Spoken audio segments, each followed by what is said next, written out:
हमने एक fourth semester का एक सब्जेक्ट है हेल्थ असेसमेंट स्टार्ट किया था। पार्ट 1 हमने डिस्कस कर लिया था। हेल्थ असेसमेंट का जो सब्जेक्ट है उसके अंदर यूनिट हमने स्टार्ट किया था आई असेसमेंट। पार्ट 1 हमने डिस्कस कर लिया था। पार्ट 2 की तरफ आते हैं। पार्ट 1 में हमने आई की एनाटॉमी और फिजियोलॉजी अच्छी तरीके से ब्रीफली डिस्कस कर ली थी। अभी हम सेकंड पार्ट की तरफ आते हैं जिसके अंदर हम ये इस बारे में डिस्कस करेंगे इस लेक्चर के अंदर कि जब हम हेल्थ हिस्ट्री लेते हैं आई के हवाले से तो हमें कौन से सवालात पूछने हैं पेशेंट से, कौन कौन से क्वेश्चन करने हैं ताकि हमारे पास आई से रिलेटेड कम्प्रहेंसिव नॉलेज हमारे पास मिल जाए और ताकि हम आई के प्रॉपर अच्छी तरीके से असेसमेंट कर सकें। ठीक है, यहाँ पर कुछ क्वेश्चन है, इन चीज़ों को थोड़ा सा आप समझने की कोशिश करें। यहाँ पर फर्स्ट पॉइंट में लिखा हुआ है कि अगर कोई शख्स जब प्रॉपरली एनाटॉमी और फिजियोलॉजी आई की नॉर्मल एनाटॉमी और फिजियोलॉजी को प्रॉपर तरीके से समझ लेता है तो उसके पास नेक्स्ट स्टेप जो है वो हेल्थ हिस्ट्री का है, जो आज हम इस सेकंड स्टेप की तरफ जा रहे हैं। ठीक है, फर्स्ट पॉइंट में ये।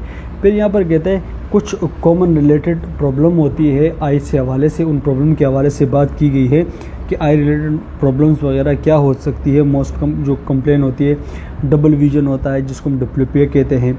ठीक है, इस तरह विजुअल फ्लूटर्स, विजुअल फ्लूटर कहते हैं कि जब बाज़ औक़ात आप लोगों ने देखा होगा कि जिसको आई का मसला होता है कि डॉट्स वगैरह नज़र आते हैं। बाज़ औक़ात जब वो कोई एक अचानक एकदम आंखों के सामने डॉट्स वगैरह आ जाते हैं, जिनको आई रिलेटेड प्रॉब्लम्स होती हैं उनको ये मसला होता है। इस तरह फोटोफोबिया, ये भी एक आई रिलेटेड प्रॉब्लम है, लाइट सेंसिटिव फील होना। ठीक है, और बाज़ लोगों को जो विजन है वो लॉस होता है, नज़र कमज़ोर होती है, बाज़ लोगों को नज़र बिल्कुल भी नहीं होता। ठीक है, कुछ को इन्फेक्शन या इन्फ्लेमेशन को से पेन वगैरह भी होता है। तो ये तमाम चीज़ें आपने ये कुछ रिलेटेड प्रॉब्लम है, ये आपको पहले से पता होने चाहिए कि ये सारी चीज़ें होती है। इसी तरह कुछ लोग ऐसे होते हैं जिनको कलर डिफिसिट होता है, वो कलर को डिफरेंशिएट नहीं कर सकते कि वो कौन सा कलर को, आई मसले होते हैं ना, क्योंकि आई के अंदर हमने बात की कि रोड सेल और कॉन सेल होते हैं।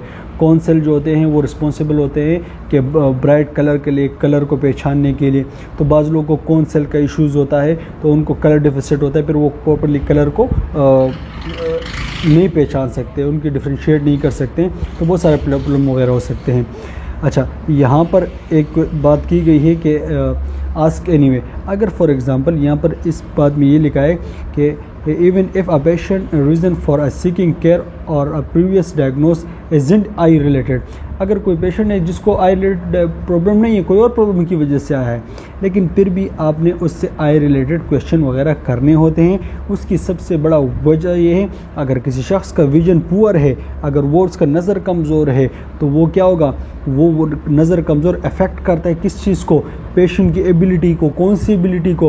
पेशेंट की उस एबिलिटी को कि वो अपनी ट्रीटमेंट को प्रॉपर नहीं कर पाता। मिसाल के तौर पर अगर एक शख्स किसी और बीमारी के साथ डायग्नोज हो और उस बेचारे का नज़र भी कमज़ोर हो तो वो अपनी टेबलेट को प्रॉपर टाइम पे नहीं खा सकता, उसको पता नहीं लगता कौन सी टेबलेट कब का आनी है, कौन सी कब का आनी है, डिफ्रेंशिएट नहीं कर सकता। तो ये यहाँ पर ये कह रहे हैं कि भाई पुअर विजन इन आई की असेसमेंट भी होनी चाहिए अगर किसी और वजह से भी पेशेंट आ जाए आपके पास। ठीक है, और ये जो सवालात है ये डॉक्टर भी करता है और जो नर्सिंग स्टाफ है वो भी करता है जो आई की असेसमेंट करता है। ठीक है, अच्छा यहाँ पर कुछ क्वेश्चन है।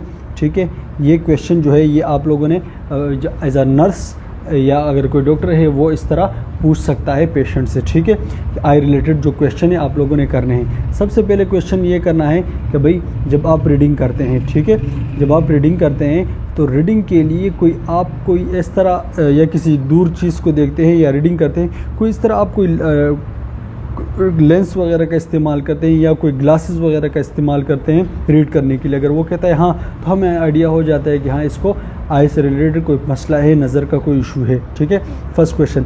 सेकंड, हम ये भी पूछते हैं, पेशेंट से पूछते हैं क्या कभी आपको एक्सपीरियंस हुआ है, क्या किसी इस प्रॉब्लम वगैरह में आपको फेस करना पड़ा है, जैसे मिसाल पर ब्लर विजन, धुंधलापन आपको दिखाई दे, ब्लाइंड स्पॉट्स वगैरह है, फ्लूटर्स आए, डबल विजन हो, डिप्लोपिया, या कोई आंख डिस्चार्ज वगैरह हो, या जो लाइट सेंसिटिविटी होती है, आंखों पर कोई रोशनी वगैरह पड़े तो जिसकी वजह से आपको एकदम पेन स्टार्ट हो, तो इस तरह के क्वेश्चन भी पेशेंट से करना होते हैं। ठीक है, अच्छा, इसके अलावा तीसरे क्वेश्चन की बात करें तो फिर पेशेंट से पूछना है क्या कि कभी कोई मुश्किलात पड़ी है, ट्रबल वगैरह, कोई मुश्किलात वगैरह पड़ी है जब आप नाइट के टाइम बाहर जाते हैं या अंधेरे में कोई काम करते हैं तो आपको नज़र का कोई इशू मसला वगैरह है, तो ये क्वेश्चन वगैरह भी करने होते ताकि हमारे पास अगर वो कहता है रात के टाइम मुझे चीज़ें प्रॉपर तरीके से दिखाई नहीं देती, तो हमें एक आइडिया हो जाता है कि इसके जो आंखों के अंदर जो रोड सेल्स हैं उनके अंदर कोई मसला वगैरह, जिनकी वजह से, क्योंकि रोड सेल जो है वो नाइट के टाइम अंधेरे में काम करते हैं, तो यहाँ पर ये मसला हमें एक वजह ये भी मिल जाती है कि भाई इसको रोड सेल का कोई इशू है, और ये रोड सेल इशू जो है विटामिन ए डिफिशिएंसी की वजह से भी हो सकता है। अच्छा जी, फिर उसके बाद इस तरह और क्वेश्चन पूछे जा सकते हैं कि कभी इंजरी वगैरह या कोई सर्जरी वगैरह आपने आई की है, या कोई आपकी कोई आई लेज़ी है, बचपन से कमज़ोर वगैरह है, या कोई आपको आंखों की कोई एलर्जी वगैरह है डस्ट वगैरह से, किसी और चीज़ से, या पेशेंट से इस तरह क्वेश्चन भी की जा सकती है कि भाई कभी आई एग्ज़ामिनेशन आपने की है, या कोई ग्लूकोमा टेस्ट किया है आपने, कब किया है, कितना टाइम हो गया है, ठीक है। या पेशेंट से पूछने कि भाई आपको कभी आंखों में दर्द या सर में दर्द वगैरह होता है, ये सब। या ये पूछा है कि does he squint to see object at a distance. कभी इस पॉइंट का मतलब ये है कि कभी किसी बाज़ लोगों को आपने देखा हो कि जब वो किसी दूर चीज़ को देखते हैं तो अपनी आंखों को छोटा कर देते, मतलब छोटे से मुराद वो आंखें थोड़े से आईलाइट्स को छोटा कर देते, छोटे से आंखों की करके किसी दूर ऑब्जेक्ट को देखते हैं, तो स्क्वेंट उसे कहते हैं। या इस तरह पूछते हैं कि भाई आप जब किसी दूर ऑब्जेक्ट को देखते तो अपने आंखों के साइज़ को थोड़ा छोटा करके इस तरह देखते हो, तो इस तरह क्वेश्चन भी करने होते हैं, ठीक है। या इस तरह ये पूछना होता है कि किसी क्लोज ऑब्जेक्ट को या किसी दूर ऑब्जेक्ट को या देखने के लिए आप कोई मसला वगैरह है या कोई भी इस तरह इशू है, किसी भी ऑब्जेक्ट जो क्लोज ऑब्जेक्ट है ना, उसको जब आप होल्ड करते हो या कोई इशू वगैरह तो नहीं होता कि मसला बाजू का एकदम आंखों के आगे जब क्लोज ऑब्जेक्ट आ जाता है तो उससे क्या हो जाता है, एकदम पेन वगैरह या वो धुंधला नज़र आता है, तो बहुत सारे इश्यूज़ होते हैं। ये सारे क्वेश्चन हैं ये आपने करने होते हैं, ठीक है। अच्छा, यहाँ पर अभी हम सिंपल से चीज़ों को समझने की कोशिश करते हैं। ये हेल्थ हिस्ट्री होती है, ठीक है, या asking about the general health. देखो यहाँ पर ये चीज़ों को समझने की कोशिश करें, ये बड़ी ज़रूरी चीज़ें हैं। यहाँ पर हम एक एक चीज़ के बारे में डिस्कस करेंगे। ये सिर्फ समझने की है, चीज़ों को सिर्फ समझो कि इसमें है क्या। हिस्ट्री आप लोग एग्ज़ामिनेशन से आपको वाइवास में आपसे पूछा जा सकता है, लेकिन यहाँ पर चीज़ों को कॉन्सेप्ट के तरीके से समझो बस, ठीक है। अच्छा, यहाँ पर जनरल हेल्थ में उसमें तमाम चीज़ें आती है। पेशेंट से आपने क्या करना है, पेशेंट से क्वेश्चन करने हैं कि उसके आई के हवाले से क्वेश्चन करने हैं, ठीक है। उसके जो भी कोई मिसाल के तौर पर वो कोई मेडिकेशन वगैरह खाता है, क्या काम करता है, कौन सा काम करता है, स्मोकिंग हैबिट्स वगैरह है या कोई मसला वगैरह है, क्योंकि ये तमाम चीज़ें जो होती है इंसान की नज़र पे अफेक्ट कर सकती है। अभी स्टेप बाय स्टेप वन को डिस्कस करते हैं, फैमिली मैटर की बात करते हैं। पेशेंट से पूछते हैं हेल्थ हिस्ट्री में, ये पेशेंट से हम ये पूछते हैं कि भाई आपको हाइपरटेंशन वगैरह, ठीक है, या ख़ुद से पेशेंट से पूछना है कि भाई आपको कोई हाइपरटेंशन या डायबिटीज़ या स्ट्रोक या मल्टीपल स्क्लेरोसिस या सिफिलिस या HIV इस तरह कोई बीमारी वगैरह तो नहीं है, ये बीमारी वगैरह तो नहीं, ये पेशेंट से पूछना है, ठीक है। और उसके साथ पेशेंट से उसके फैमिली हिस्ट्री के हवाले से भी पूछना है कि भाई आपकी फैमिली हिस्ट्री में किसी को ग्लूकोमा, कैटरेक्ट या किसी का विजन लॉस, रेटिनाइटिस वगैरह, ये तमाम चीज़ें तो नहीं हैं, किसी को हुई है, ये क्वेश्चन करने हैं, पूछने हैं, क्योंकि यह फैमिली हिस्ट्री जो होती है ये एक अफेक्ट करती है पेशेंट के ऊपर, उसके कंडीशन के ऊपर। आगे जाके बाज़ औक़ात ऐसे होते हैं ना कि फैमिली हिस्ट्री में जो होता है वो ग्लूकोमा का शिकार होते हैं, तो फिर इनके जो बच्चे होते हैं वो भी ग्लूकोमा के इस तरह के शिकार होते हैं, तो ये हिस्ट्री तमाम जो है वो कंडक्ट करनी पड़ती है, क्योंकि उससे अंदाज़ा लगा सकता है कि ये बीमारी इनकी जो है ये फैमिली हिस्ट्री से होते हुए आ रही है, ठीक है। और कुछ ऐसी चीज़ें होती है, हाइपरटेंशन हो गया, डायबिटीज़ हो गया, ये कुछ बीमारी ऐसी होती है जो इंसान के आइज़ के विजन के ऊपर बड़ा इफ़ेक्ट कर सकती है, ठीक है। अच्छा, ड्रग्स की बात करते हैं। कुछ किस्म के ड्रग्स ऐसे होते हैं, ये क्या करते हैं, इंसान की जो नज़र है उसके ऊपर बड़ा इफ़ेक्ट कर सकती है। मैं अब समझा देता हूँ आपको। अच्छा, we ask the patient which the medication is that attacks. Some drugs can be affect vision. For example, digoxin. Overdose can be cause of the patient to see yellow holes around the bright light. Remember to ask about the use of the over-the-counter drugs, herbal या preparations. अच्छा, यहाँ पर ये क्या कह रहा है कुछ ड्रग्स ऐसी होती है जो इंसान की जो नज़र है उसके ऊपर बड़ा असर करती है। एक ड्रग्स का नाम यहाँ पर लिखा गया है डाइगोक्सिन। ये एग्जामिनेशन पॉइंट ऑफ व्यू जहन में रखना। ये जो ड्रग्स है बेसिकली ये देते हैं हार्ट के पेशेंट को दी जाती है। डाइगोक्सिन जो है ये हार्ट के पेशेंट को दी जाती है। ये हार्ट अटैक के पेशेंट हो या जिसका हार्ट का रिदम सही नहीं हो तो उसके पेशेंट को डाइगोक्सिन दी जाती है उनको लिए। लेकिन अगर इसका ओवरडोज इस्तेमाल किया जाए, इस ड्रग्स का, ये जो ड्रग्स है इसका ओवरडोज इस्तेमाल किया जाए तो इससे क्या हो जाता है, ये इंसान के जो आई साइट है उस पर असर करती है। जब इंसान कोई ब्राइट लाइट में देखता है, तेज़ रोशनी में देखता तो उसको येलो जो होल्स नज़र आते हैं, तो ये इस ड्रग्स का कुछ इफ़ेक्ट है। तो ये भी पेशेंट से आप लोगों ने पूछना है। कोई फॉर एग्जांपल कोई पेशेंट है वो इस तरह का मेडिकेशन इस्तेमाल कर रहा है और वो आपके पास है कि मुझे इस तरह ये मसला हो रहा है, तो आपको आइडिया होना चाहिए कि ये इस वजह से हो सकता है। अच्छा, यहाँ पर एक बात और कि ये वर्क, देखो काम जो है ये बड़ा इंपॉर्टेंट है। जहाँ पर आप काम करते हैं वो बड़ा इंपॉर्टेंट पॉइंट है कि काम की जगह आपकी कैसी है, आप क्या काम करते हैं। आप कोई केमिकल कंपनी में काम करते हैं, कोई ऐसे वर्क प्लेस में काम करते हैं जहाँ पर इन्फेक्शन हो, केमिकल हो, धूप बहुत ज़्यादा हो या डस्ट बहुत ज़्यादा हो, क्योंकि ये तमाम की तमाम चीज़ें जो होती हैं इंसान की आई साइट पर बड़ा इफ़ेक्ट कर सकती है। ठीक है, ये तमाम क्वेश्चन आपने पेशेंट से पूछने हैं क्योंकि वहाँ पर केमिकल से भी एक्सपोजर हो सकता है, कोई वो कचरा वगैरह बहुत ज़्यादा, इन्फेक्शन एजेंट वगैरह बहुत ज़्यादा। तो ये तमाम ऐसी चीज़ें जो इंसान के आंखों के ऊपर, उनके नज़र के ऊपर बड़ा इफ़ेक्ट कर सकती है, तो उसने वर्क प्लेस के हवाले से भी आप लोगों ने पेशेंट से पूछना है। ठीक है। अच्छा, इंजेक्शन की बात करते हैं। यहाँ पर कुछ लोग ऐसे होते हैं ना, जैसे इंसान मिसाल के तौर पर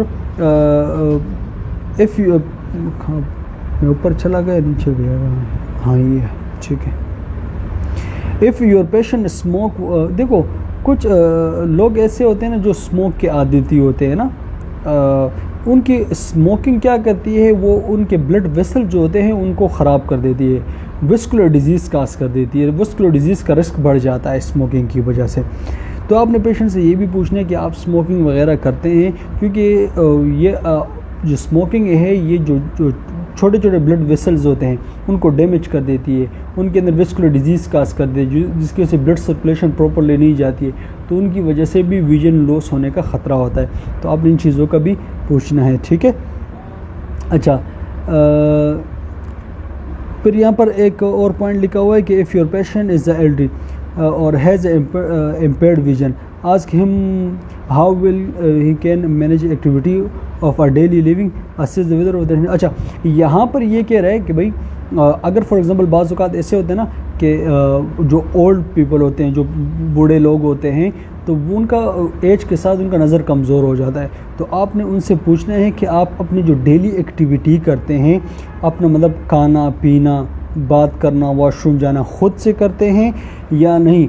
अगर वो कह रहे वो खुद से करते तो फिर इट्स ओके, ठीक है। अगर वो कह रहे वो खुद से नहीं करते तो फिर वहाँ पर उनको नीड की ज़रूरत होती है, असिस्टेंट नीड की ज़रूरत होती है, ताकि कोई भी वहाँ पर कोई ऐसी चीज़ उसके पास रख दी जाए ताकि उस पेशेंट को जब उस ज़रूरत हो वो उस बेल वगैरह रख दिया जाए या कोई और चीज़ रख दी जाए, ताकि वो अलार्म वगैरह रख दिया जाए, कोई भी ऐसी चीज़ रख दिया जाए ताकि पेशेंट के लिए आसानी हो, ताकि वो अब जब किसी चीज़ को उसको ज़रूरत हो, वॉशरूम जाए या कहीं पे भी जाए, तो वो उस बेल को प्रेस करे और वो कोई भी अटेंडेंट या कोई भी फैमिली मेम्बर आए उसकी हेल्प करे, वो ख़ुद से ना करे, वरना वो गिर जाएगा, उसको एक नज़र नहीं आ रहा तो वो गिर भी सकता है। तो ये क्वेश्चन वगैरह भी आप लोगों ने करने हैं। ठीक है। अच्छा, पर कुछ चीज़ें ऐसी होती है, अगर बच्चा जो है, एक बच्चा है जो छोटा है, तो वो तो ख़ुद से बात नहीं कर सकता ना कि उसको ये मसला है, तो फिर उसमें क्या किया जाएगा, तो उसमें जो उसके जो पेरेंट्स होते हैं ना उनसे क्वेश्चन किए जा सकते हैं। ठीक है।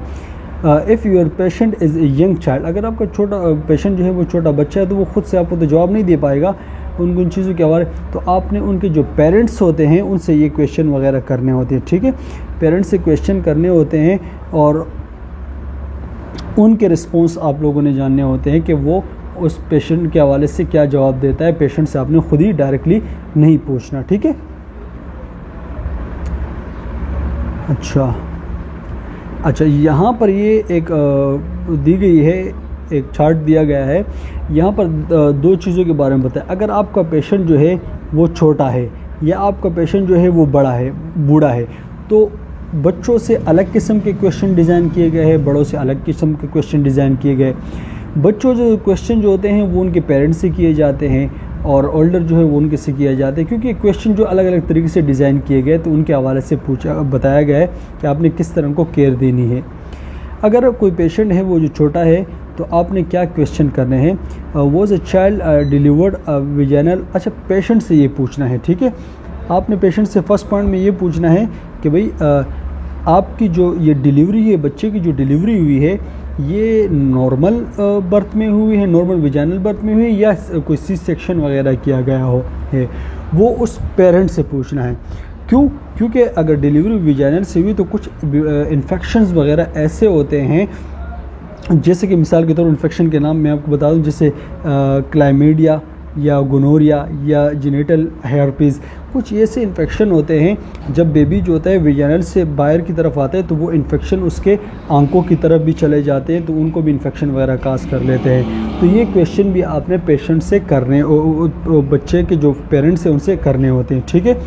अच्छा, फिर सेकंड क्वेश्चन जो करना होता है कि भाई जब बर्थ हुआ तो इस बच्चे को डॉक्टर ने कोई क्रीम या कोई ऑइंटमेंट वगैरह दी है आंखों में लगाने के लिए। अगर वो कहता है हाँ, तो फिर ये भी कंफर्म हो जाता है कि इस बच्चे को बर्थ के दौरान जो क्या था, कोई इन्फेक्शन वगैरह था और उस इन्फेक्शन की वजह से फिर डॉक्टर ने इसको एंटीबायोटिक ऑइंटमेंट वगैरह दी ताकि इन्फेक्शन ख़त्म हो सके। अच्छा, और फिर यहाँ पर एक चीज़ और भी पूछनी है कि भाई बच्चे, उस पेरेंट्स से पूछना है कि बच्चे की जो नॉर्मल डेवलपमेंट माइलस्टोन है, मतलब बच्चा जो नॉर्मली डेवलप हो रहा है, क्या वो अपने हिसाब से नॉर्मली डेवलप हो रहा है या नहीं, इसकी एज के हिसाब से प्रॉपर इसकी डेवलपमेंट नहीं हो रही है। कुछ क्वेश्चन जो है आप लोगों ने पूछने हैं एज अ नर्स, जब अगर फॉर इंस्टेंस आप असेसमेंट करते हो तो, ठीक है।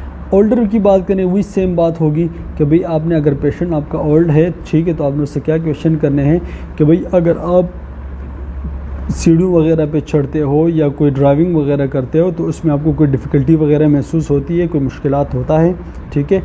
या दूसरा क्वेश्चन ये करना है कि भाई आपने कभी ग्लूकोमा का टेस्ट वगैरह किया है, अगर किया है तो उसका रिज़ल्ट क्या आया है, ये भी पूछना है। फिर कि अगर ग्लूकोमा आपका पॉजिटिव आया है तो उसके लिए आपने ड्रॉप्स, जो आपने डॉक्टर ने आपको ड्रॉप्स लिखे हैं या आपने ख़ुद से ड्रॉप्स लिए हैं, ड्रॉप्स कब तक इस्तेमाल किए हैं, ड्रॉप्स अपनी मर्ज़ी से इस्तेमाल कर रहे हैं, ये सारे क्वेश्चन जो है वो आप लोगों ने पूछने हैं पेशेंट से, ठीक है।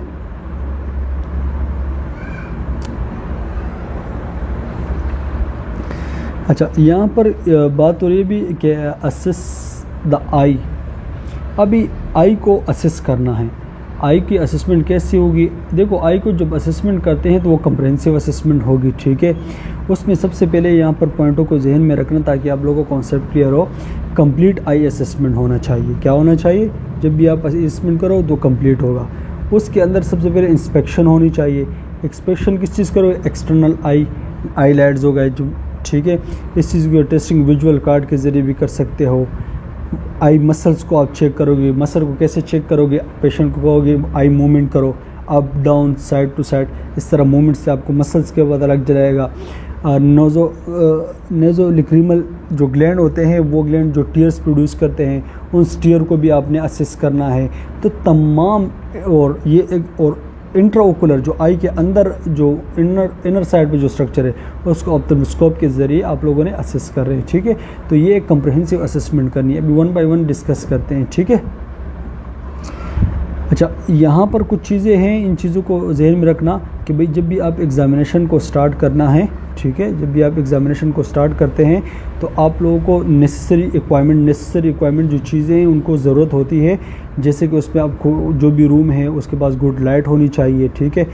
जिस रूम में आप हो अच्छी लाइटिंग होनी चाहिए, प्रॉपर पेन लाइट मतलब टॉर्च वगैरह होना चाहिए बस, ठीक है। और कोई भी ऑप्थेल्मोस्कोप जो मशीन है वो होनी चाहिए।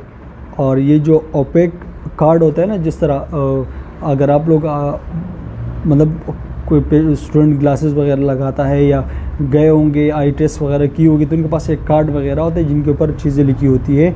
तो ये भी नीचे आएगा, वो भी मैं आपको समझा दूँ कि कौन से कार्ड होते हैं। तो ये तमाम मटेरियल आपके रिक्वायरमेंट आपके पास मौजूद होने चाहिए। ग्लव्स होने चाहिए, ठीक है, और टिशू होना चाहिए आपके पास, ठीक है, कॉटन वगैरह होने चाहिए। ये कॉटन ये तमाम चीज़ें इसलिए होनी चाहिए ताकि आपके पास तमाम चीज़ें अवेलेबल हो कि आई असेसमेंट में कोई चीज़ मिस ना हो। और उसके साथ साथ पेशेंट को कंफर्टेबल जोन में आपने बिठाना है और उसकी असेसमेंट करनी है, ठीक है। चले अभी आते हैं इंस्पेक्शन की तरफ से। अभी हम फॉर इंस्टेंस अभी मान लें कि अभी आप अपने ही आई की या आपके सामने कोई बैठा है, अज्यूम करें इस तरह कि आपके सामने कोई स्टूडेंट है या कोई भी शख्स बैठा है और आप उसकी असेसमेंट कर रहे हैं। चीज़ों को इमेजिन करो, अपनी बॉडी के साथ रिलेट करो, तो आप लोगों को ईजी होगा, ठीक है। और inspection of the I, start your assessment by the observing of the patient face. सबसे पहले अपने पेशेंट के फेस को ऑब्ज़र्व करना है, ठीक है, और उसमें देखना है, स्कल्प लाइन को देखना है। देखो आई की जो लाइनिंग है ना, ये जो कान का अपर वाला हिस्सा है, इसकी लाइन के साथ बिल्कुल सीधा देखना है कि आई की जो लाइनिंग है बिल्कुल नॉर्मल है या नहीं, अप डाउन तो नहीं है। क्योंकि जो कुशन सिंड्रोम के जो बच्चे होते हैं और तो वो उनके जो या लाइनिंग होती है, ये जो स्कल्प लाइनिंग होती है थोड़ी सी सही नहीं होती है, ठीक है, एबनॉर्मल होती है। अच्छा, यहाँ पर इन लाइनिंग को आपने देखना है कि ये नॉर्मल एनाटॉमिकल लाइन पर मौजूद है या नहीं, ठीक है, और स्टार्टिंग पॉइंट देखना है। और उसके साथ साथ नॉर्मल आई की पोजीशन देखनी है कि दोनों आई जो है नॉर्मल पोजीशन पर है या नहीं, दोनों आई जो है वो अपनी नॉर्मल पोजीशन पर मौजूद है। अच्छा, उसके साथ साथ आपने आई को देखना है, उसमें यहाँ पर लिखा हुआ है कि दो आई के दरमियान जो है ना, एक आई का फ़र्क होना चाहिए। मिसाल के तौर वन राइट साइड पर आई है, लेफ़्ट साइड पर आई है, तो उनके दरमियान जो नोज़ का हिस्सा है वो इतना होना चाहिए जिसमें एक दूसरी आई आ सके, ठीक है, एक आंख जितना स्पेस होना चाहिए। ये तमाम, और उसके साथ उसके जो आईलाइड है, कंजक्टिवा है, कॉर्निया है, इंटीरियर चैम्बर है, ये तमाम चीज़ें आप लोगों ने इंस्पेक्शन करनी है, ठीक है, ये तमाम ऑब्जर्वेशन होनी चाहिए। अभी वन बाय वन आईलाइड्स इन चीज़ों को डिस्कस करते हैं। सबसे पहले आती है आईलाइड। अच्छा, आईलाइड्स की बात करते हैं तो यहाँ पर दोनों आईलाइड्स की बात हो रही, तो ये cover the top of quarter of the iris so that the eyes look alike. Check for the excessive amount of visible sclera above the limbus. अच्छा, ये पूरा समझा देता हूँ, फिर बता देता हूँ आपको। Ask the patient to open of the close to eyes to see if the close completely. If the downward movement of the upper eyelid is down gaze is delayed, the patient has a condition known as light leg। इन चीज़ों को समझे। सबसे पहले आप देखो, अगर आप शीशे के सामने खड़े होते हैं ना और अपने आई को देखते हैं, अगर फॉर इंस्टेंस ये आपका आयरस है ना, ठीक है, आयरस है, तो अगर आप अपर आईलाइड को देखेंगे तो आयरस अगर इसको 4 हिस्सों में डिवाइड कर दें, 1 2 3, ये थोड़ा सा 1 मिनट इसको मैं सही कर देता हूँ। फॉर इंस्टेंस मैं आपको समझा देता हूँ। अगर ये आई पूरी आई का ब्लैक हिस्सा है, ठीक है, और इसको हम 4 हिस्सों में डिवाइड कर दें, 1 2 3 4, तो ये जो 4 वाला हिस्सा है ना, ये अपर आईलाइड से बंद हुआ होता है। आप शीशे में भी देखें ना, तो आपका जो ब्लैक हिस्सा है ना, उसके ऊपर थोड़ा सा अपर आईलाइड मौजूद होता है, ये नॉर्मली है, ठीक है। ज़हन में ये दोनों, इससे ये होता है कि दोनों आंखों की अलाइनमेंट का पता लग जाता है कि दोनों आंखें जो है नॉर्मल अलाइनमेंट में है। ये लंबस किसे कहते हैं? लंबस जहाँ पर कॉर्निया और स्क्लेरा का आपस में जंक्शन होता है, जहाँ आपस में ज्वाइंट होते हैं, तो उस जंक्शन को हम क्या कहते हैं? लंबस कहलाया जाता है, ठीक है। जो कॉर्निया और स्क्लेरा जंक्शन है ना, जहाँ पर कॉर्निया का एंड और स्क्लेरा का साइड ये आपस में कनेक्ट होते हैं और एक साथ हो जाते हैं, इस जंक्शन को हम लंबस कहते हैं, ठीक है। अच्छा, फिर पेशेंट्स को आपने ये भी कहना है कि भाई आप अपनी आंखों को क्लोज करें और फिर देखें कि उसकी आंखें प्रॉपर क्लोज हो रही है या नहीं, ठीक है। और फिर पेशेंट को ये भी बताना है कि भाई आप डाउनवर्ड मूवमेंट करें, नीचे की तरफ देखें। जब वो नीचे की तरफ देखता है, डाउनवर्ड मूवमेंट देखता है, तो आपने उसकी देखनी अपर आईलाइड नीचे की तरफ नॉर्मली मिकदार में एकदम नीचे आ रही है, अगर स्लो आती है, अगर आप पेशेंट को कहते हैं कि भाई आप नीचे देखें और वो नीचे की तरफ देखता है लेकिन उसकी जो अपर आईलिड है वो स्लो नीचे की तरफ आती है, तो इस कंडीशन को हम कहते हैं लिड लेग कहलाया जाता है, ठीक है। और ये कंडीशन अक्सर हाइपरथायराइडिज्म पेशेंट के साथ होती है। अगर आप फिर भी समझ नहीं आते तो आप छोटी सी शॉर्ट वीडियो भी यूट्यूब में देख लें कि हाइपरथायराइडिज्म के पेशेंट का हवाले से सर्च करें और उसकी आईलाइड्स की मूवमेंट को देखें, आपको अंदाज़ा हो जाएगा। क्योंकि जब हाइपरथायराइडिज्म का पेशेंट जो होता है वो अपनी आंख को और नीचे पेशेंट को आप कहो कि नीचे की तरफ देखे और वो जैसे नीचे देखता है तो उसकी जो आईलाइड है वो स्लो डाउनवर्ड आता है, स्लो गेज नीचे की तरफ जो स्लो आता है, जैसे वो स्लो आता है तो इस मूवमेंट को हम क्या कहते हैं, लिड लेग कहलाया जाता है। एग्जामिनेशन पॉइंट ऑफ व्यू से जहन में रखना। अच्छा, इसमें कुछ और चीज़ें भी देखनी है इस आईलाइड्स में आपने और भी क्या क्या चीज़ें देखनी है कि रेडनेस तो नहीं है, एडिमा, इन्फ्लेमेशन, ये तमाम चीज़ें जो है ये तमाम आप लोगों ने देखनी है, ठीक है।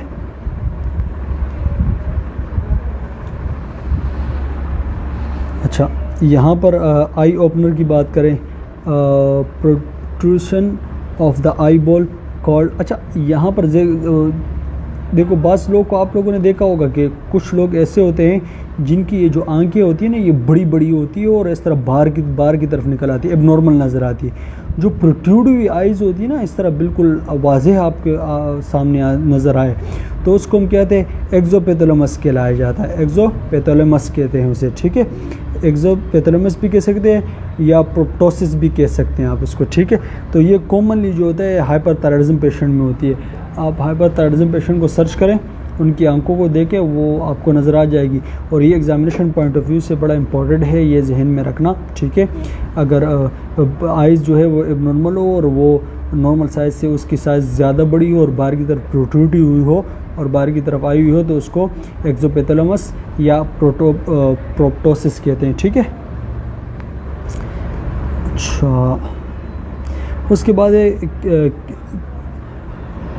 क्राइंग और ड्राइंग। अच्छा, पेशेंट के आपने भी ये देखना है कि भाई आपने दो चीज़ों का यहाँ पर जहन में ख्याल करना है, ठीक है, कि inspection of the I, excessive tearing या ड्राइंग, कि पेशेंट अगर रोता है तो उसके आंसू जो है वो या रोता है या वैसे भी वो कहते हैं बहुत ज़्यादा आंसू निकल रहे हैं या आंख बिल्कुल ड्राई है, तो इन दो चीज़ों को भी आप लोगों ने देखना है, ठीक है। अच्छा, नॉर्मली जो होता है वो आंख की जो है वो नॉर्मली वो नीचे आईलाइड्स होते हैं वो पिंक वगैरह होने चाहिए, ठीक है। Eyelashes should turn outward, observe other the lower eyelids turn inward toward the eyeball called entropion. अच्छा, ये देखो लोअर आईलाइड जो है ना नीचे वाली, अगर ये अंदर की तरफ मुड़ी हुई हो और ये जो नीचे लोअर आईलाइड की जो बाल है, आईलैशेस जो है वो आंख में लग रही हो तो इसको एंट्रोपॉइन कहते हैं, ठीक है, एंट्रोपॉइन। और अगर ये आउटवर्ड बाहर की तरफ निकली हो, लोअर आईलाइड बाहर की तरफ निकली हो तो इसको हम क्या कहते हैं, एक्ट्रोपॉइन कहलाया जाता है, ठीक है।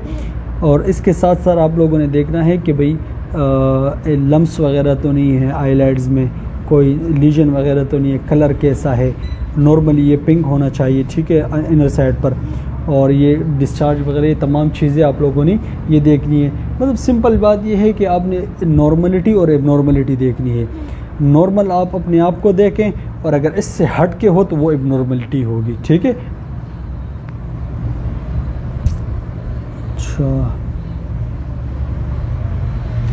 अच्छा, pressing the point before the palpating the nasolacrimal set we explain the procedure. देखो, अच्छा, ये जो टीयर प्रोड्यूस करने वाले जो ग्लैंड हो जिसको लैक्रिमल ग्लैंड कहते हैं, इसको असेस करने से पहले आप लोगों ने पेशेंट को पहले बताना है कि मैंने इस तरह इसको असेस करना है। पेशेंट पहले आप ग्लव्स पहनेंगे, ठीक है।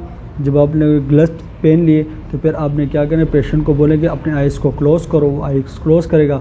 फिर आप अपनी उंगलियों को क्या करेंगे, आंखों की दोनों कोने जो हैं इनर साइड, इनर के अंदर उसके थोड़ा सा प्रेस करेंगे, उसके अंदर देखेंगे कोई सख्त वगैरह तो नहीं है, स्वेलिंग तो नहीं है, कोई डिस्चार्ज वगैरह नहीं है। लैक्रिमल पॉइंट को देखेंगे, अगर वहाँ पर कोई लैक्रिमल पॉइंट से कोई डिस्चार्ज वगैरह बाहर की तरफ एकदम आ जाए तो ये हमें एक इंडिकेशन देता है कि भाई ये जो लैक्रिमल डक्ट है कहीं तरफ से ये ब्लॉकेज है, ठीक है। अच्छा, कॉन्जक्टिवा की बात करते हैं तो कॉन्जक्टिवा हमने लास्ट वीडियो में भी डिस्कस की कि दो होते हैं, एक बल्बर कॉन्जक्टिवा होता है, एक पेल्विबुलर कॉन्जक्टिवा होता है। दोनों को दोबारा भी डिस्कस कर लेते हैं उनके असेसमेंट में, ठीक है। अच्छा, कॉन्जक्टिवा जो बल्बर कॉन्जक्टिवा है वो हमने लास्ट टाइम भी बताया था कि वो कॉन्जक्टिवा जो आई के स्केरला को कवर करता है, हिफाजत करता है, इसको बल्बर कॉन्जक्टिवा कहते हैं। अच्छा, we have you patient look up gently pull the lower eyelid down and the bulbar conjunctiva should be clear and shiny, not excessive redness to execute। इसको देखने का तरीका ये है कि भाई अपने पेशेंट को बोलना है कि भाई आप अपनी आंखें खोलें और ऊपर की तरफ देखें और नीचे वाली स्किन थोड़ी सी नीचे की तरफ आप प्रेस करेंगे तो आप लोग को ये जो कॉन्जक्टिवा है, बल्बर कॉन्जक्टिवा है, ये आप लोग को नज़र आ जाएगा। और इसमें आपने देखना है कोई रेडनेस वगैरह तो नहीं है, कोई एग्जीक्यूट, कोई कचरा वगैरह, कोई पस डिस्चार्ज वगैरह तो नहीं, इन चीज़ों को देखना है, ठीक है। उसके कलर को देखना है, ट्रू कलर की बात हो रही है यहाँ पर। With lid still obscured, inspection of the bulbar conjunctiva for a color changes and foraging bodies and edema also be observed. The sclera which should be white and buff and black patient you may see the fleck of thin and bluish discoloration may indicate the sclera thinning। ये वही बात हो रही है कि भाई आपने normal और एबनॉर्मल कलर को आइडेंटिफाई करना है। नॉर्मल कलर आप लोग देखेंगे कि भाई सिंपल सी बात ये है कि पिंक होना चाहिए, ठीक है, थोड़ा सा लाइट रेड होना चाहिए, पिंकिश कलर होना चाहिए। अगर इससे हटकर कोई भी हो तो वो एबनॉर्मलिटीज़ के अंदर आ जाती है, और जो भी एबनॉर्मलिटीज़ है वो भी हम लास्ट में डिस्कस करेंगे। तो ये सिंपल असेसमेंट है कि आपने क्या क्या करना है और कैसे कैसे करना है। मिसाल के तौर पर अगर कोई आपसे पूछे कि बल्बर कॉन्जक्टिवा आप इस पेशेंट का चेक करें तो वो तरीका ये है कि पेशेंट को बोलेंगे आई ओपन करें, ऊपर की तरफ देखें और लोअर आईलाइट के नीचे वाले हिस्से को आप प्रेस करेंगे तो नीचे की तरफ, तो नीचे आपसे कॉन्जक्टिवा आपको नज़र आ जाएगा, ठीक है। तो ये तरीका है थोड़ा सा बस समझने के लिए, ठीक है। अच्छा, getting in I left examine the वही पल्पेब्रल कॉन्जक्टिवा की बात हो रही है। पल्पेब्रल कॉन्जक्टिवा वही कॉन्जक्टिवा जो अपर आईलाइट्स के इनर जो लाइनिंग होती है उसको हम पल्पेब्रल कॉन्जक्टिवा कहते हैं।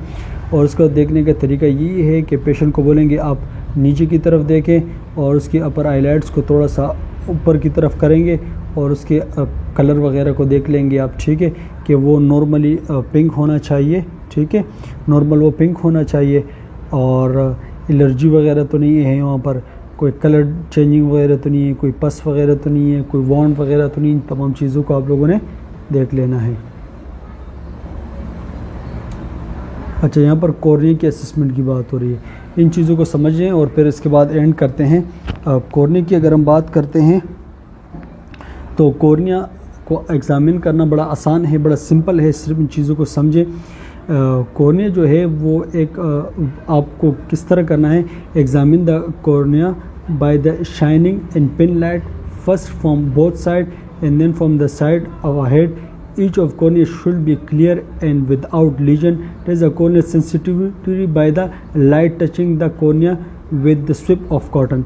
सिंपल बात जहन में रखें, कॉर्निया आप जब भी आप एग्ज़ामिन करेंगे, कॉर्निया को असेस करेंगे तो आपने क्या करना है, सबसे पहले जो पिन लाइट होगी, टॉर्च होगी, वो पहले साइड टू साइड आइड पे लगाए, फिर सेंटर पर आई पे लगाए, ठीक है, कॉर्निया पे सेंटर पे लगाए। फिर आपने देखना है कि कॉर्निया कोई लीजन वगैरह तो नहीं है, कोई मसला वगैरह तो नहीं है, कोई ज़ख़म वगैरह, कोई एबनॉर्मलिटीज़ वगैरह तो नहीं है, वो चीज़ें देखनी है। फिर उस कॉर्निया की सेंसिटिविटी जब आपने चेक करनी है तो वो एक स्ट्रिप ऑफ कॉटन, अभी आप नीचे एक पिक्चर आएगी उसमें आपको मैं दिखा देता हूँ, तो उस स्ट्रिप ऑफ कॉटन के ज़रिए आप लोगों ने क्या करना है, उसकी सेंसिटिविटी को चेक करना है, ठीक है। अच्छा,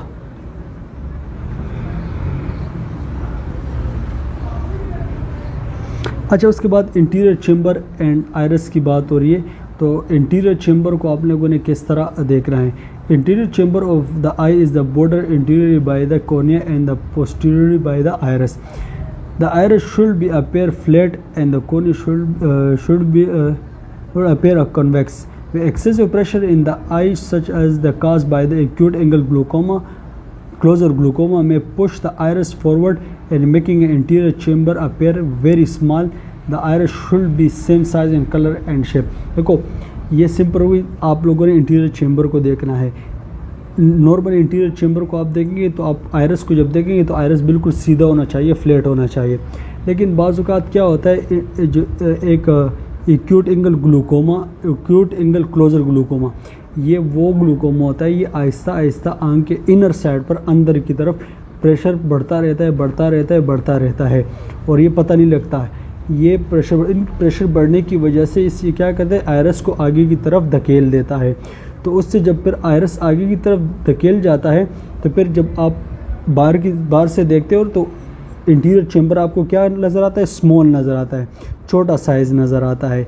तो ये वो बात कर रहे हैं, ठीक है। मैं पुश अ स्मॉल, यहाँ पर जो है ग्लूकोमा की वजह से वायरस जो होते हैं वो स्मॉल हो जाता है, मतलब आगे की तरफ हो जाता है, वो जो जगह है वो छोटी हो जाती है, ठीक है। और बाकी ये इस तरह एक समझा रहा है। और दूसरी बात ये कि दोनों जो आयरस है उनका साइज़ सेम होना चाहिए, कलर भी सेम होना चाहिए, शेप भी सेम होना चाहिए। पीपल की बात हो रही है, पीपल के ईच पीपल इक्वल साइज़, दोनों पीपल जो होते हैं वो इक्वल साइज़ पे होने चाहिए, राउंड होने चाहिए। 1/4 of size of the iris, मिसाल के तौर पर 1/4 साइज़ की बात करें, यहाँ पर इसको बात कन्फ्यूजन ये होती है कि 1/4 साइज़ क्या मतलब पीपल। अगर फॉर इंस्टेंस ये आप लोग मान लें, एक मिनट, अगर ये एक बड़ा आयरस है, ठीक है, आयरस है, आयरस के 4 हिस्से हैं, ठीक है। हमने बात की थी कि आयरस के अंदर ही एक छोटा सा होल डॉट हो जिसको हम पीपल कहते हैं, 1 2 3। तो इसके अंदर ये जो छोटा बिल्कुल छोटा हिस्सा है ना, ये 4 वाला हिस्सा, ये बेसिकली पीपल कहलाया जाता है, ठीक है। तो 1/4 का यहाँ पर मतलब ये है, about 1% is the 4 has the asymmetrical people without disease, ठीक है। दोनों बगैर डिजीज़ के दोनों पीपल जो होते हैं वो सेम होने चाहिए, सेम साइज़ के होने चाहिए। अच्छा, ये अभी तरीका बताया गया है कि भाई आप लोगों ने क्या करना है, किस तरह असेसमेंट करनी है, ठीक है। ये उस बेसिकली कॉर्निया को वो जो कॉटन से असेस करने, सेंसिटिविटी असेस करना था ना, ये वो तरीका बताया गया है कि आपने कॉर्निया को तो आप लोगों ने लाइट से देख लिया, तमाम चीज़ें देख ली, लेकिन उसकी सेंसिटिविटी आप कॉटन से करेंगे, उस पर कोई टिशू वगैरह कोई ऐसी इस्तेमाल, सिर्फ कॉटन का इस्तेमाल करेंगे। ये तरीका बताया गया है कि आपने क्या करना है, उसकी सेंसिटिविटी को देखने के लिए आपने क्या करना है, छोटा सा कॉटन जो बॉल है लेना है और उसको पेशेंट को बोलना है आप आंख खोलें, और जैसे उसके कोने के साथ आप टच करेंगे ना तो वो एकदम अपने कोने आंख को ब्लिंक करेगा। वो आंख को जो ब्लिंक करेगा वो इस वजह से करेगा क्योंकि वो वहाँ पर जो 5th क्रेनियल नर्व है ट्राइजर्मिनल, तो वो ट्राइजर्मिनल जो है वो उसकी सेंसेशन के लिए रिस्पॉन्सिबल है, तो वो एकदम आंख को ब्लिंक करेगा। या ठीक है, अगर फॉर इंस्टेंस आप उसको आंख को कॉर्निया के साथ उसके कॉटन को लगाते हैं और वो ब्लिंक वगैरह नहीं करता, तो यहाँ पर ये इंडिकेशन मिलती है कि यहाँ पर जो मसला है या तो इस 5 क्रेनियल नर्व्स के अंदर मसला है या तो 6 क्रेनियल नर्व्स के अंदर मसला है। 6 क्रेनियल नर्व जो है वो मूवमेंट के लिए रिस्पॉन्सिबल है, ठीक है। या तो 5 क्रेनियल नर्व्स के अंदर मसला है तो 6 क्रेनियल नर्व के अंदर ये मसला है। तो ये आप लोगों को तरीका बताया कि इस तरीके से आप लोगों ने करने हैं। यहाँ पर लास्ट में बताया कि आप लोगों ने कोई भी टिशू या इस तरह कोई भी गाज वगैरह इस्तेमाल नहीं करना, क्योंकि ये उसके अंदर इरिटेशन और ये इन्फेक्शन वगैरह काज कर सकता है। अच्छा, यहाँ तक आज हम पढ़ लेंगे। अच्छा, यहाँ पर बात की गई है कि अगर फॉर एग्ज़ाम्पल किसी का जो प्यूपल है वो अनइक्वल हो जनरली, ठीक है, अगर मिसाल के तौर पर एक साइज़ एक जैसा है, दूसरे साइज़ दूसरे जैसा है, तो ये हमें एक इंडिकेशन मिलती है कि ये न्यूरोलॉजिकल डैमेज की वजह से, मिसाल के तौर पर जो ब्रेन के अंदर जो नर्व है उनकी डैमेजिंग की वजह से, या इराइटिस की वजह से, या ग्लूकोमा की वजह से, बहुत सारी वजूहात हो सकती है, उनकी वजह से ये मसला हो सकता है, ठीक है। अच्छा, इन परफेक्ट एग्रीमेंट की बात करें, अगर हमने प्यूपल के टेस्ट की बात करें तो उसके जहन में रखना, the test pupils for direct and consensual response in a slightly darkness room, hold the patient about 20। देखो, इस प्यूपल को आपने 2 तरीक़ों से आप लोगों ने असेस कर सकते हो। एक तो आपने क्या करना है कि भाई डार्क रूम हो, ठीक है, पेशेंट आपसे 20 इंच या 51 सेंटीमीटर आपसे दूर बैठा हो, ठीक है, और लाइट रेज आप उसके एक आंख पे लगाओ और उसके जो प्यूपल है उसके देखो, अगर लाइट रेज जैसे उसकी आंख पर लगती है और उसका प्यूपल जो है वो कंस्ट्रक्ट होता है तो वो आपका मतलब कि वो नॉर्मल है। फिर एक इन चीज़ों को भी देखना है, अगर एक आंख पे आप लाइट रेज लगाते हो और वो लाइट जैसे उसके प्यूपल पर पड़ती है वो भी कंस्ट्रक्ट होता है और उसके साथ साथ दूसरे प्यूपल को भी आपने देख रहा है, दूसरे आंख को वो भी कंस्ट्रक्ट होता है, तो ये नॉर्मल है। ठीक है, ये चीज़ें क्या होती है, ये नॉर्मल है। इन चीज़ों को आप लोगों ने ये लाजमी देखना। दूसरी बात यहाँ पर की गई है जो the should be react of the also, और एक 1 मिनट। ठीक है, यहाँ पर सिंपल से मैंने आपको बता दिया कि भाई प्यूपल को असेस करने के लिए 2 चीज़ें देखी जाती है, एक इसमें हम लाइट के ज़रिए करते हैं, दूसरा एकोमोडेशन चेक करते हैं, एकोमोडेट चेक करते हैं। लाइट सिंपल सी आपने पेशेंट को एक डार्क रूम में बिठा देना है और 20 सेंटीमीटर से या 51 सेंटीमीटर से या 20 इंचेस से आपने दूर से उसके आंख पर जो टॉर्च है वो लगानी है। आप उसके आई के प्यूपल को आप फोकस करेंगे, अगर वो देखते हैं लाइट पड़ने पर वो कंस्ट्रक्ट होता है और सेम उसी टाइम दूसरे आई का वो भी प्यूपल उसकी एक रिस्पॉन्स में कंस्ट्रक्ट होता है तो उसको हम क्या कहते हैं, कंसेशनल रिस्पॉन्स कहते हैं। सेकंड आई का कंसेशनल रिस्पॉन्स कहलाया जाता है। तो इसका मतलब है कि भाई दोनों आई ये नॉर्मल है, क्योंकि एक का कंस्ट्रक्ट होना दूसरा भी होना लाजमी है, ये एक नॉर्मल रिस्पॉन्स होता है। ठीक है, अगर फॉर एग्ज़ाम्पल एक आई हो रही है और दूसरी आई नहीं हो रही तो कोई ना कोई एबनॉर्मलिटीज़ वगैरह वहाँ पर मौजूद है। अच्छा, यहाँ पर एक बात है, अगर फॉर एग्ज़ाम्पल एक शख्स है जिसकी आई जो है वो ब्लाइंड वगैरह है, ठीक है, वो नज़र नहीं, तो उस पर जब आप लाइट करेंगे तो उसका पीपल कोई भी रिस्पॉन्स वगैरह नहीं करेगा। अगर आप ब्लाइंड आई पर लाइट देंगे तो वो उसका जो प्यूपल है वो कोई रिस्पॉन्स नहीं करेगा। जब एक प्यूपल रिस्पॉन्स नहीं करेगा तो दूसरा जो सही आंख है वो भी रिस्पॉन्स नहीं करेगा। तो ये बात आप लोगों के पास आपको जहन में होनी चाहिए। ठीक है, अच्छा यहाँ पर एक बात और है, एकोमोडेट उसका चेक करना है। एकोमोडेट यहाँ पर कह रहे हैं कि भाई एकोमोडेशन किसे कहते हैं, इनको जहन में आप थोड़ा सा समझने की कोशिश करें। एकोमोडेशन किसे कहते हैं, एकोमोडेशन का मतलब ये कि भाई आपने क्या करना है, पेशेंट को बिठाना है और पेशेंट को पहले कहना है कि आपने दूर किसी और चीज़ को देखना है, मतलब उससे दूर, और आपने उसके एकदम उसके फेस के सामने आपने उंगली रख देनी है और पेशेंट को बोले मेरी तरफ देखे, और उसके नाक के बिल्कुल क्लोज अपनी उंगली, आंखों के बिल्कुल क्लोज अपनी उंगली रखे और उसको बोले इसकी तरफ देखे। जैसे वो जो बड़ा डिस्टेंस है, लॉन्ग डिस्टेंस है, उस डिस्टेंस ऑब्जेक्ट को छोड़ेगा, ये देखिए जैसे पेशेंट दूर डिस्टेंस को देख रहा था, वो जैसे दूर डिस्टेंस को से आंखें हटाएगा और आपके जो प्लेसमेंट है 4 सेंटीमीटर पे या 4 इंच पे या 10 सेंटीमीटर पे अपनी आंख उसके अपनी उंगली उसके आंखों के नज़दीक रखी हो, और जैसे वो उस क्लोज़र ऑब्जेक्ट को देखेगा और उस टाइम उसकी आंखें उसके ऊपर फोकस कर ले और अपनी उसकी आइज़ को आप देखेंगे ओके, उसकी फोकस की वजह से उसकी आंखें जो पीपल जो है वो कंस्ट्रक्ट हो गए, तो ये भी एकोमोडेशन, ये भी एक नॉर्मल रिस्पॉन्स होता है। ठीक है, अगर ये 2 चीज़ आप लोग को समझ नहीं आ रही तो इसके रिस्पॉन्स को आप यूट्यूब में भी देख सकते हैं, क्योंकि कुछ चीज़ें ऐसी होती है जो आप लोग विजुअल आप लोग देखेंगे तो आप लोग को और आसानी हो और कॉन्सेप्चुअल क्लियर होगा।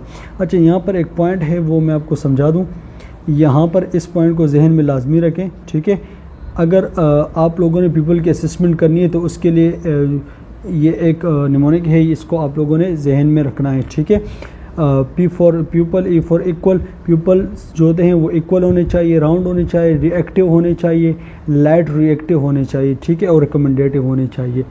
तो ये एमसीक्यूज़ पॉइंट ऑफ व्यू से भी आप लोग अपने जहन में रखना। तो आज के लिए इतना ही काफ़ी है। फिर नेक्स्ट जो हमारा पार्ट 3 होगा वो हम डिस्कस करेंगे जो टेस्टिंग विजुअल एड्स होते हैं, कौन कौन से शीट्स होते हैं, किन के ज़रिए हम आंखों की टेस्ट वगैरह कर सकते हैं, वो नेक्स्ट लेक्चर में हम डिस्कस करेंगे। Best of luck.